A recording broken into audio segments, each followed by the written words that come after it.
Udah cerita ini kalau menerangkan pirang jam saja gelontor ya, apalagi kalau malam hari. Itu yang namanya makoman mahmudah. Kalau Anda aras-arasen, ngantuan, ngamuan, lalian, ya, males dan sebagainya, maaf ya, kalau ini dipelihara Bapak Ibu, ya, itu bukan sifat Tuhan. Dan orang yang memelihara kondisi yang kayak demikian bukan apa-apa, ya, akan jauh sekali untuk bisa mengenal Tuhan. Tuhan, tidak mungkin. Tuhan itu zat yang maha kreatif, cerdas, maha cerdas, maha gesit. Hari ini aku buat ini, besok aku hilangkan, aku ganti dengan yang lain. Kreatif kan? Apa mungkin wong sing arah-arah nek kajian wis males aku, enggak mungkin.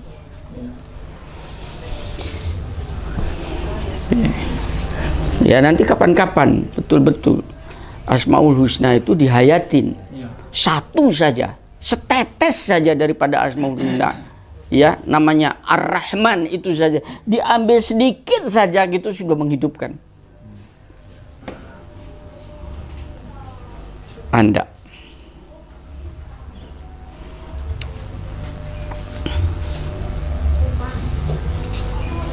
Kenapa begitu? Kan ada chip Tuhan di dalam diri Anda. Jangan dimatikan.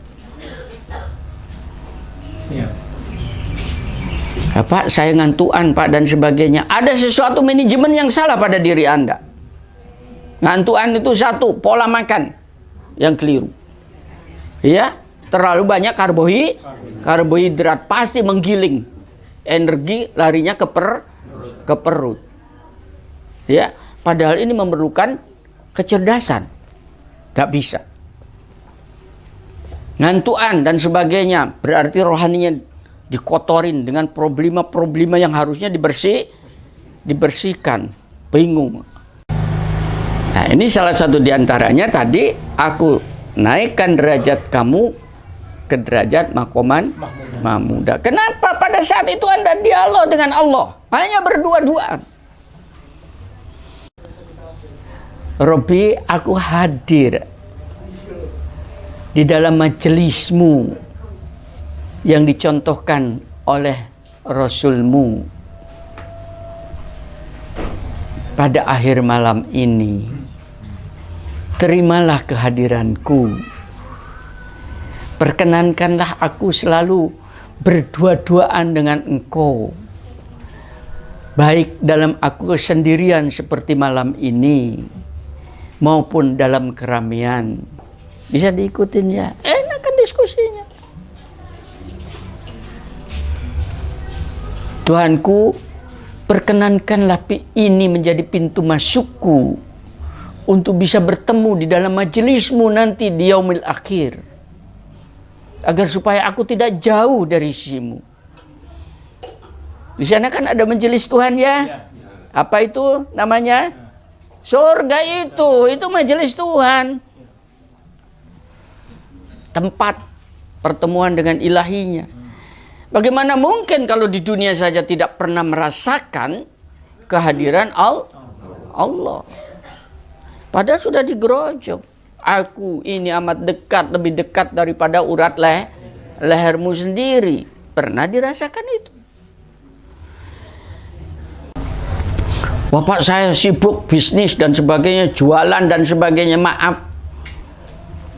Bagi orang yang beriman betul-betul kepada ilahi, berjualan bukan dengan makhluk, dengan ilahi. Aku beli dirimu. Loh, yang membeli Allah. Jualan awak enang pangeran. Yang pasti aku beli dengan harga yang mahal. Enggak ikut dodolan. Ya Pak, kalau enggak jualan saya makan apa katanya. Masya Allah. Musyrik.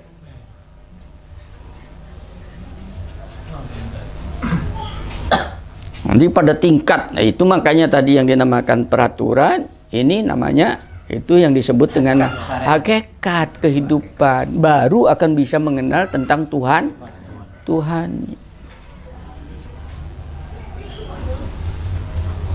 Nanti kalau sudah ke tingkat itu, kepasarannya tinggi. Aku lebih ridho Tuhan seandainya sekarang aku harus meninggalkan bumi seisinya karena kelaparan untuk mencari ridho-Mu. Paham ya? Daripada saya kekenyangan mencari rezeki yang belum tentu mendapatkan ridho-Mu. Untungnya gak piro. Bisa beritahu, Bapak Ibu, saya sering naik mikrolet ya, sambil survei saya tanya. Berapa pendapatan sehari? Ya enggak tentu Pak, enggak rata-rata berapa, bisa 100. Wah, kalau bisa 100 Pak, saya enggak pernah kenal lelah. Enggak sampai Bu. Tukang mikrolet, ngono ya dikejar itu. Kalau saya langsung blek no, genjot pangerannya, diskusi tadi. Yang itu yaitu berbicara dengan Allah supaya mencapai makoman mahmudah. Tapi jangan kemudian Tuhan, padahal saya sudah sholat kayak demikian, kok masih ngene? Loh, iki. Loh, sungguhan, ini ada yang begitu. Ada seorang ibu-ibu, istrinya profesor, kaya bukan main, karena mantan rektor juga, suaminya, rumahnya di mana-mana. Waktu dia belum punya cucu, masa pangeran tuh gak percaya? Pak Ika katanya, kalau aku gak ada cucu. Kata-kata itu keluar. Nah, sekarang wis tua banyak problem sakit ini. Padahal gak kurang-kurang, sing kono gak ada apa-apa no. Aku ya apa pangeran? Masya Allah. Ya, pada tua karo aku. Mau dinasihatin apa lagi? Paham ya? Dia Muslim. Kenapa? Karena dia tidak pernah menggunakan Al-Quran sebagai konsep kehidupan. Padahal jelas tadi, sesungguhnya pada kesulitan itu ada kemudahan. Jangan kamu mengatakan bahwa dirinya kamu itu beriman sebelum aku uji. Bahkan mereka yang diuji dengan ujian bombardemen itu, kesulitan makan, ya, harta dan sebagainya itu, kemudian mereka tidak berputus asa, kemudian mengatakan, aku kembalikan segala urusan ini kepada Allah. Inna lillahi wa inna ilaihi rajiun. Mereka lah orang-orang yang mulia, loh, bukan hibur.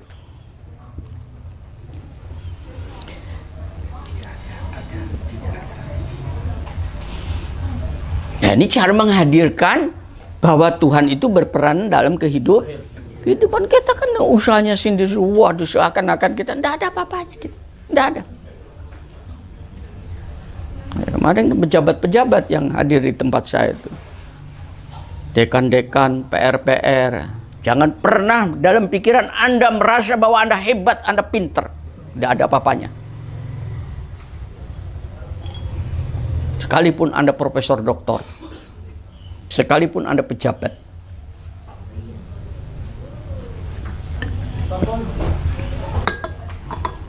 Anda bisa berbuat itu karena Allah ikut berperan.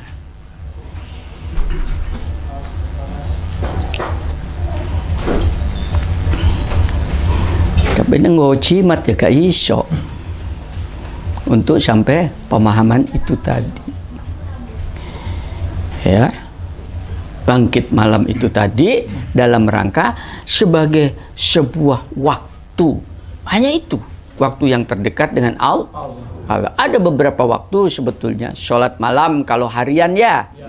Mungkin seumur hidup sekali, yaitu wukuf di Arafah. Makanya kalau pada saat wukuf ini, jangan tidur.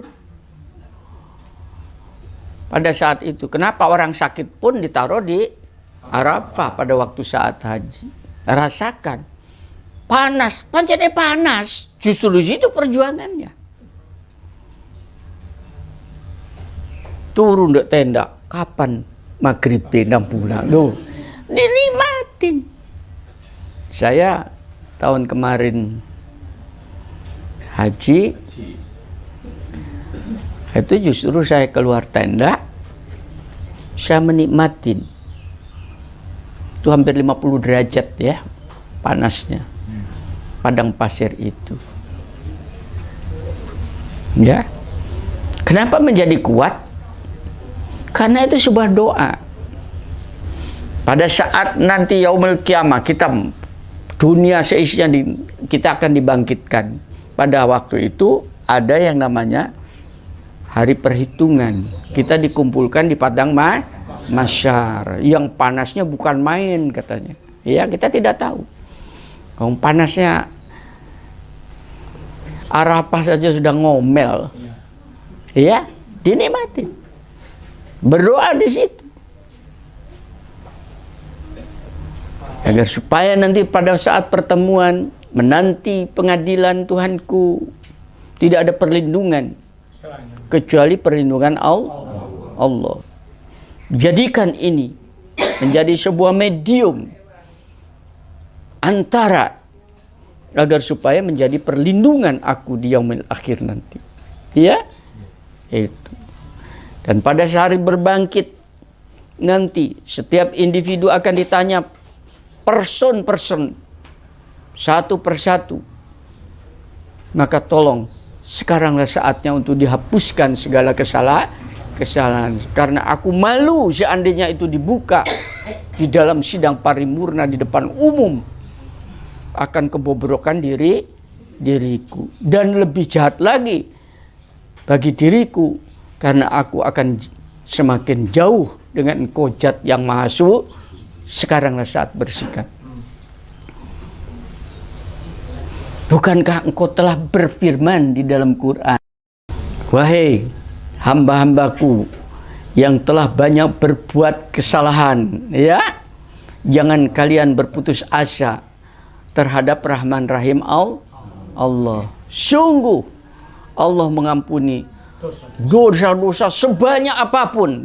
Itu Quran ya. Jadikan itu sebuah peluang. Itu di Arafah.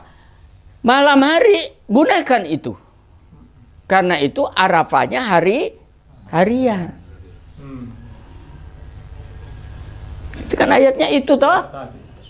Lu kayak gini loh, kok orang kok bisa, saya nggak ngerti saya. Susah dalam hidup nggak ngerti. Padahal akan aku angkat ke derajat makoman.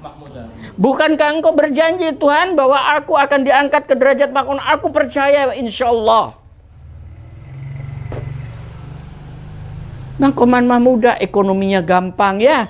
Nggak ngemis-ngemis ke orang. Beri aku keluasan rezeki agar supaya aku banyak bersyukur. Sungguh kalau aku menjadi sempit rezekinya, satu, aku khawatir jatuh ke kemusyrikan karena aku akan minta-minta kepada makhluk. Yang kedua, hatiku menjadi kemudian teratap-teratap, khawatir, maka setan akan bermain di dalam rongga dadaku ini.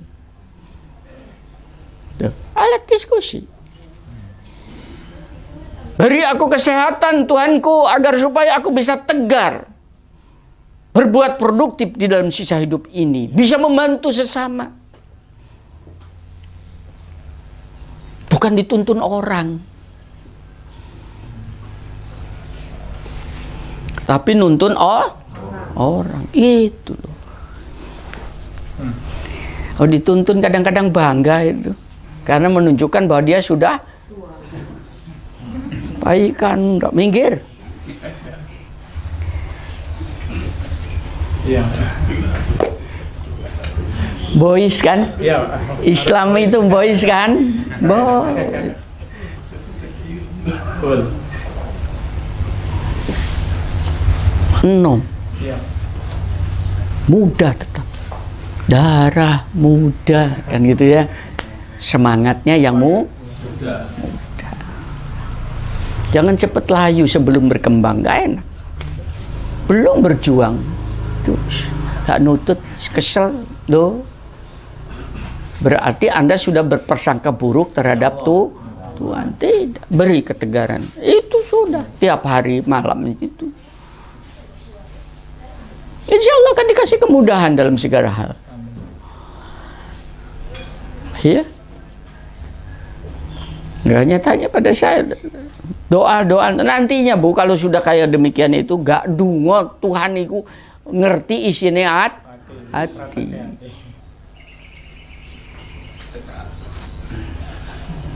Itu kan mikir, ini bijak kan, lalu apa? Santai, makanya suruh rekreasi. Wong Sidoarjo dolan nang Malang kan enak. Sehat. Nek pengen rada suwe bengine teko. Lha kan enak. Pak nginepnya di mana? Tak golekno. Oh, maku ana loro nduk kono. Ya, kalau ingin sendirian BCT, silakan masak-masak sendiri. Lah iya sungguhan ibu-ibu, wah, datang pagi Pak Ika, monggo kerso. Ya, pengen tinggal makan ya Bima Sakti kan gitu ya. Kurang apa? Lah pondok kene tok nglumprek. Polutan. Apa maneh ndok kene? Tembok iki. Terbocor bukan aja itu blontang-blonteng gitu. Jangan wajah Islamnya ndak nampak. Dicat yang baik. Cat putih. Putih semua. Ya. Karena Islam itu indah. Islam itu bersih, Islam itu rapi. Tampakkan cahaya Tuhan itu pada fisik dan kerohanian kejiwanya itu. Jangan dimatikan, jangan memelas, tak boleh. Karena apa? Kita yang dikasih amanah untuk memanage negeri. Wakil Allah. Kita itu mandataris Tuhan, Khalifatullah. Wakil Tuhan di atas muka bumi. Masa wakil Tuhan melakukan ono pangeran ngene sih. Terus ngantuan. Ya, muamuan. Enggak. Bakhil. Allah Maha Pemberi. Kamu minta apa? Oke, silahkan.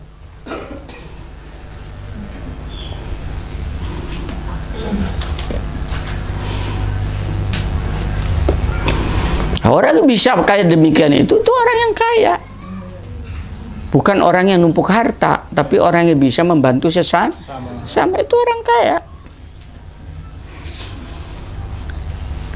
Kesana Al-Quran itu mengarahkan kita tadi agar supaya kamu menempati makoman mahbuda.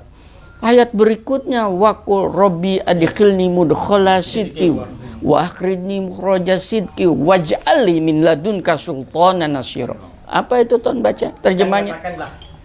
Ya Tuhanku, masukkanlah aku secara masuk yang benar dan keluarkanlah pula aku secara keluar yang benar. Dan berikanlah kepadaku dari sisimu kekuasaan yang menolong. Bukan main ini. Tadi kemuliaan, ini kekuasaan lo. Pangeran ini kayak lo. Ono wong Islam kere, ono orang Islam loro-loroan, ngamuan dan sebagainya. Untuk saya aneh. Digerojok Al-Quran seperti itu. Ngomong maturo nang aku, hei manungso, bilang dengan saya diskusi, Tuhan masukkanlah aku kepada jalan yang benar, jalan yang lurus, jalan yang jalan Engkau. Karena aku tidak bisa memasuki itu kalau tidak Engkau yang membimbing. Dari mana energiku? Membuka pintunya saja aku tidak tahu. Kadang-kadang di dalam hidup ini aku juga sudah tidak bisa membedakan mana yang hak dan yang mana yang batil. Ya. Pengetahuanku cupet, hatiku sumpek.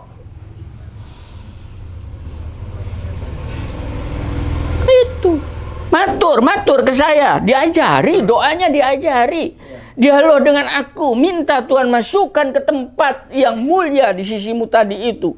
Dengan cara yang benar, cara dari Allah. Sementara aku berada di tempat yang dolim, yang batil, keluarkanlah aku. Gitu loh ya.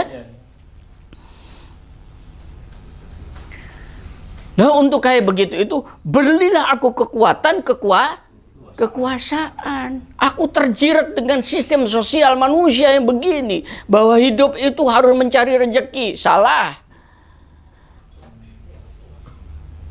Konsep Allah apa?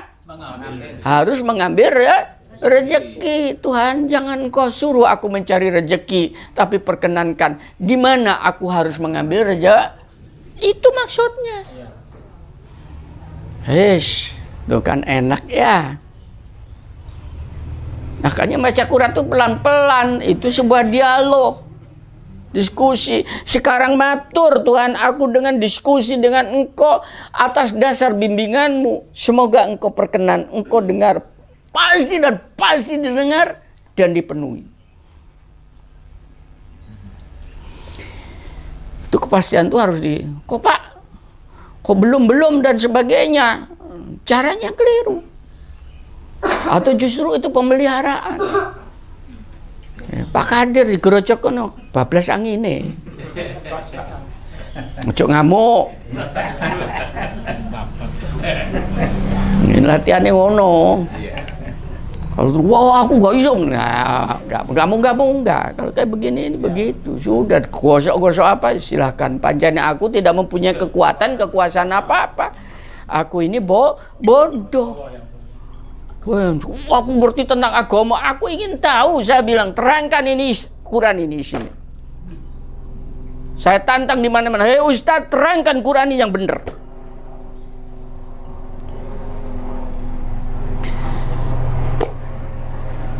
Berat.